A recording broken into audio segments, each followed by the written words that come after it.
Welcome to steno with Paras. Dictation start होगी 5 second बाद। Start. France से 5 राफेल लड़ाकू विमानों का आगमन केवल इसलिए महत्वपूर्ण नहीं है कि उनसे हमारी वायुसेना की मारक क्षमता में उल्लेखनीय वृद्धि होने वाली है, बल्कि इसलिए भी है कि वे ऐसे समय आ रहे हैं जब चीन अतिक्रमणकारी और अड़ियल रुख अपनाए हुए है। वास्तव में इसी कारण राफेल विमानों को लेकर इतनी अधिक चर्चा हो रही है।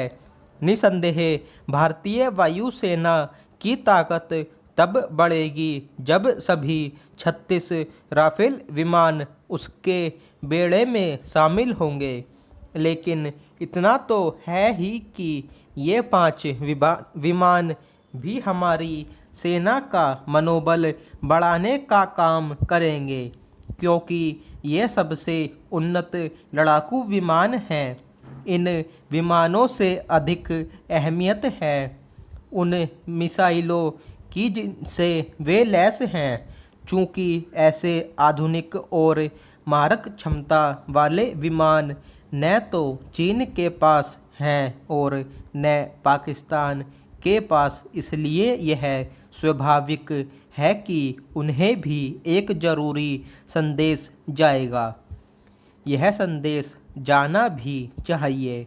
इन दोनों ही देशों का रवैया ठीक नहीं और उनसे सावधान रहने की आवश्यकता है। आवश्यकता इसकी भी है कि सेना के तीनों अंगों की ज़रूरतें समय पर पूरी करने को लेकर विशेष ध्यान दिया जाए।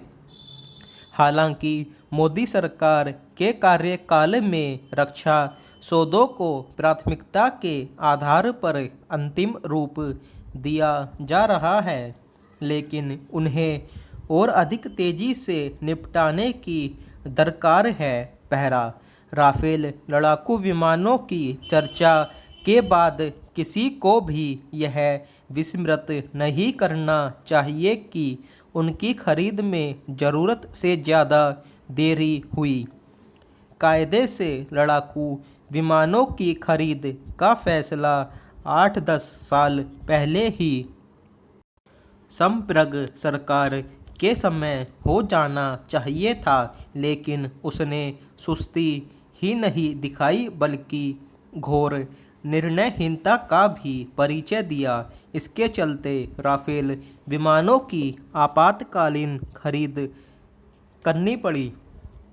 इस देरी के साथ इसकी भी अनदेखी नहीं की जा सकती कि राफेल सौदे को लेकर छल प्रपंच का सहारा लेकर किस तरह भयंकर दुष्प्रचार किया गया।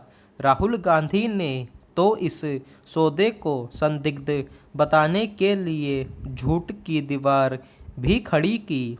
उन्हें शर्मिंदगी के अलावा और कुछ हासिल नहीं हुआ।